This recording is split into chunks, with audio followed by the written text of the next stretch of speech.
दोस्तों, ईरान के आगे ट्रंप की दादागिरी का खात्मा हो गया है। ईरान ने इस्लामाबाद आने से मना कर दिया। अमेरिका का डेलीगेशन प्लेन में चढ़ने ही वाला था कि उन्हें वापस लौटना पड़ गया, क्योंकि ईरान ने साफ कह दिया कि हम तो बातचीत के लिए नहीं आएंगे। और फिर मजबूरन ट्रंप को सीज फायर बढ़ाना पड़ा। जो ट्रंप कल तक ईरान पर बमबारी करने की बात कर रहे थे, कह रहे थे कि अगर ये सीज फायर खत्म होता है तो इसके बाद इसे बढ़ाया नहीं जाएगा, सीधे बमबारी कर दी जाएगी। ईरान को टेबल पर आकर बातचीत करनी होगी और उन्हें डील करनी होगी। डील नहीं हुई तो हम सीधा बमबारी कर देंगे। वही ट्रंप ईरान के सामने इतने बौने साबित हो गए कि सीज फायर खत्म होने से पहले ही सीज फायर को बढ़ाने का ऐलान कर दिया, एक तरफा। लेकिन ईरान इस सीज फायर को नहीं मान रहा है। ईरान ने साफ कहा कि हमने कहा ही नहीं था कि सीज फायर को बढ़ाया जाए, तो हम अपने हिसाब से सारी तैयारियां कर रहे हैं। शुरू से शुरू करते हैं। दोस्तों, इस्लामाबाद में बातचीत होनी थी, लेकिन ईरान ने कहा कि हम नहीं आ रहे हैं। एक बार नहीं बल्कि बार बार कहा कि हम नहीं आ रहे हैं। फिर भी ट्रंप अपने मुगालते में रहते हैं, बार बार कहते हैं कि हमारा डेलीगेशन जा रहा है पाकिस्तान बातचीत करने के लिए, और अगर कोई डील हुई तो मैं खुद भी वहां पर जाऊंगा। लेकिन डील को कोई बात ही नहीं होती है। ऐसा कुछ भी नहीं हुआ। अमेरिका के उपराष्ट्रपति को पाकिस्तान का दौरा रद्द करना पड़ा।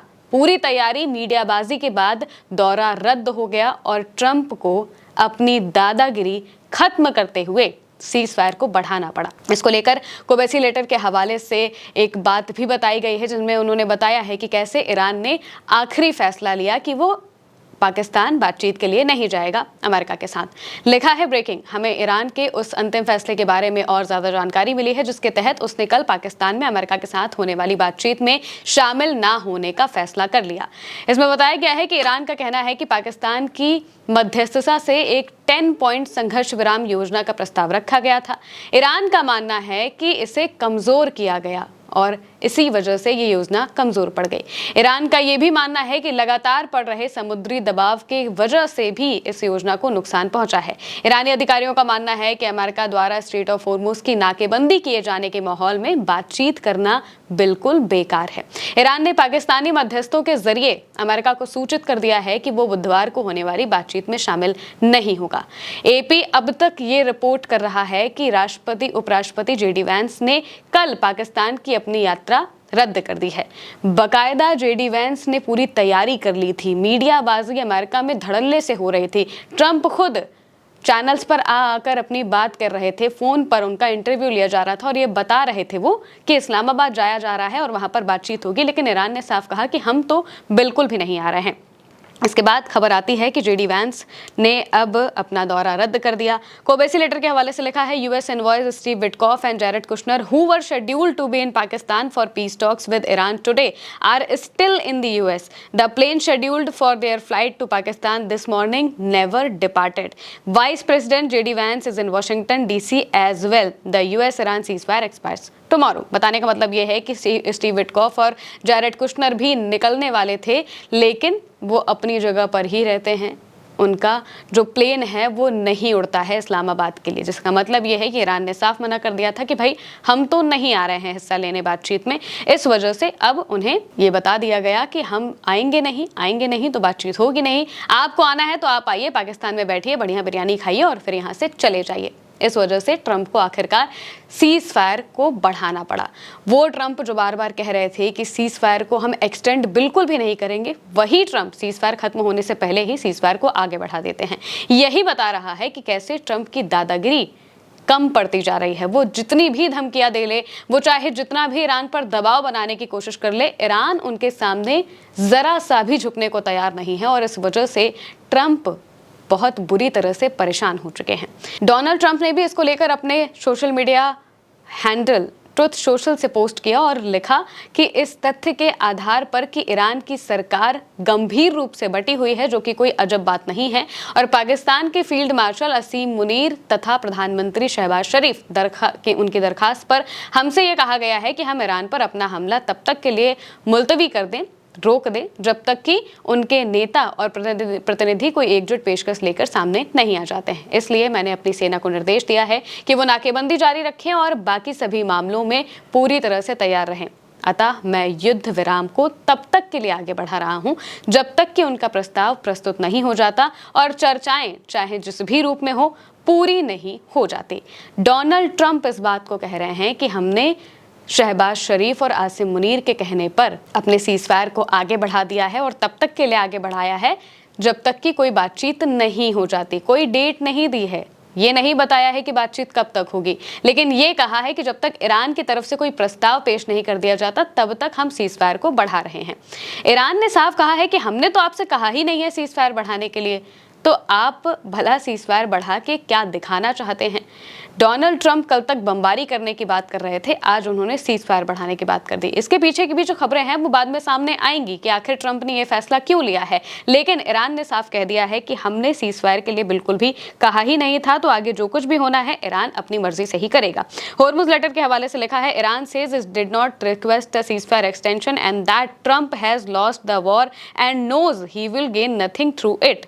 यानी कि ईरान ने साफ कहा है कि हमने सीज़फायर बढ़ाने के लिए नहीं कहा था और ट्रंप को मालूम है कि ट्रंप ये जंग हार चुके हैं और वो उन्हें इससे कुछ भी हासिल नहीं होगा। गालिबाफ के एडवाइजर्स की तरफ से भी ये बताया गया है कि एक्सटेंशन बढ़ाने का कोई मतलब नहीं है, क्योंकि लूजिंग साइड जो हार रहा हो वो ये डिसाइड नहीं कर सकता कि शर्तें कैसे होंगी या फिर दिशा कैसी होगी। ये सिर्फ जीतने वाला डिसाइड करता है और जीतने वाला ईरान है। अगर नाकाबंदी जारी रही तो उसका मुंह तोड़ जवाब दिया जाएगा, ये बात साफ तौर से ईरान ने यहाँ पर कह दी है। शहबाज शरीफ जो कि पाकिस्तान के प्रधानमंत्री हैं, उन्होंने भी इसको लेकर पोस्ट किया और अपनी पोस्ट में लिखा कि अपनी ओर से और फील्ड मार्शल सैयद आसिम मुनीर की ओर से मैं राष्ट्रपति ट्रंप का तहे दिल से शुक्रिया अदा करता हूँ कि उन्होंने हमारी उस गुजारिश को मान लिया जिसमें हमने सीज फायर युद्ध विराम को आगे बढ़ाने की बात कही थी, ताकि चल रही कूटनीतिक कोशिशें अपना काम कर सके। हम पर जताए गए भरोसे और विश्वास के साथ पाकिस्तान इस संघर्ष के बातचीत के जरिए हल के लिए अपनी पूरी कोशिशें जारी रखेगा। मुझे पूरी उम्मीद है कि दोनों पक्ष सीज़फायर का पालन करते रहेंगे और इस्लामाबाद में होने वाली बातचीत के दूसरे दौर के दौरान इस संघर्ष को हमेशा के लिए खत्म करने के लिए एक व्यापक शांति समझौता कर पाएंगे।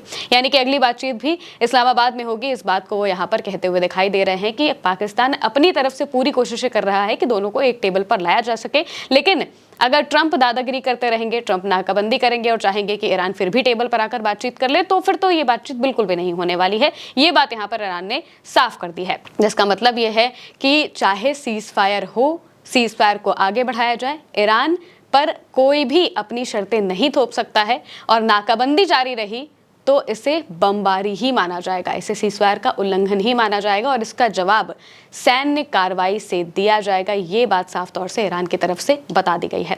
वहीं प्रेस टीवी की तरफ से IRGC का एक बयान भी सामने आया है। जैसे ही सीज़फायर खत्म होता है तो ईरान की सड़कों पर लोग बड़ी संख्या में उमड़ पड़ते हैं। सीज़फायर खत्म होते ही वो ईरान का झंडा लेकर सड़कों पर आते हैं और वहां पर IRGC अपनी परेड करती है। IRGC अपनी परेड में अपनी मिसाइलों का प्रदर्शन करती है। इनमें खुर्रमशहर 4 मिसाइल थी, कद्र मिसाइल थी, इमाद मिसाइल थी। इन सभी मिसाइलों का प्रदर्शन करती है और इसके बाद एक पोस्ट आता है IRGC की तरफ से।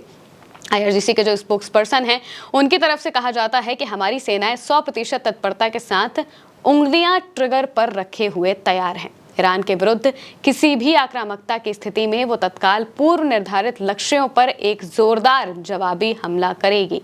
यानी कि ईरान ने अपने टारगेट सेट कर लिए हैं और जो टारगेट सेट किए हैं उन्हीं पर सीधे जवाबी हमला कर दिया जाएगा। अगर अमेरिका की तरफ से हमला किया गया तो ईरान कभी भी खुद से हमला की शुरुआत नहीं करता है और ईरान के अब तक के जितनी भी 40 दिनों की जंग हुई है और उसके बाद सीज़फायर के वक्त भी जो चीज़ें हुई हैं उनमें साफ पता चलता है कि ईरान बहुत सुलझा हुआ देश है और ईरान नियम कायदे कानून से चलने वाला देश है। वो अमेरिका की तरह पीठ पीछे छुरा घोंपने वाला नहीं है।